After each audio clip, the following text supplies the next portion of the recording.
দুদিনের সফরে সৌদি আরবে গেছেন ভারতের প্রধানমন্ত্রী নরেন্দ্র মোদী। আজ মঙ্গলবার সকালে তিনি সৌদির উদ্দেশ্যে যাত্রা শুরু করেন। এরই মধ্যে তিনি সৌদি আরবের জেদ্দায় নেমেছেন। তাকে অভ্যর্থনা জানিয়ে বরণ করে নিয়েছে সৌদি কর্তৃপক্ষ।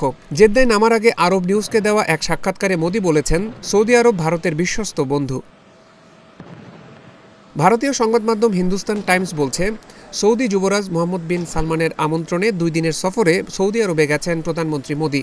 আজ মঙ্গলবার প্রধানমন্ত্রী নরেন্দ্র মোদীকে বহনকারী উড়োজাহাজটি সৌদি আকাশসীমায় প্রবেশের সময় সৌদি আরবের যুদ্ধবিমানগুলো এটিকে পাহারা দিয়ে নিয়ে যায়। 2 দিনের সৌদি আরব সফরে জেদ্দায় অবতরণের পর প্রধানমন্ত্রী মোদীকে 21টি তোপধ্বনির মাধ্যমে স্বাগত জানানো হয়েছে।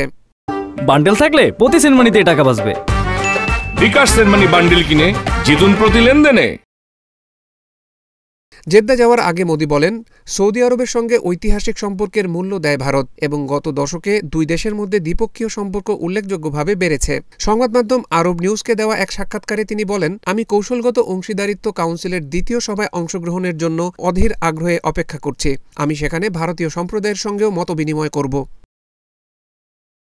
ভারতের ক্রমবিকাশমান অর্থনীতি পেট্রোলিয়াম আমদানির ওপর ব্যাপকভাবে নির্ভরশীল। ভারতীয় পররাষ্ট্র মন্ত্রণালয়ের মতে এতে সৌদি আরব 3য় বৃহত্তম সরবরাহকারী হিসেবে স্থান পেয়েছে। এটি সৌদি থেকে ভারতে সবচেয়ে বড় রপ্তানিও। আরব নিউজের সঙ্গে সাক্ষাৎকারে প্রধানমন্ত্রী মোদী বলেছেন, তিনি সৌদি বাদশার সঙ্গেও পেট্রোলিয়াম শোধনাগার নিয়ে আলোচনা করবেন।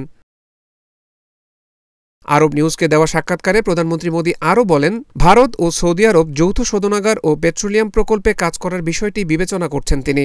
ভারত বৈদ্যুতিক গ্রিড আন্তঃসংযোগের সম্ভাবনা খতিয়ে দেখছে।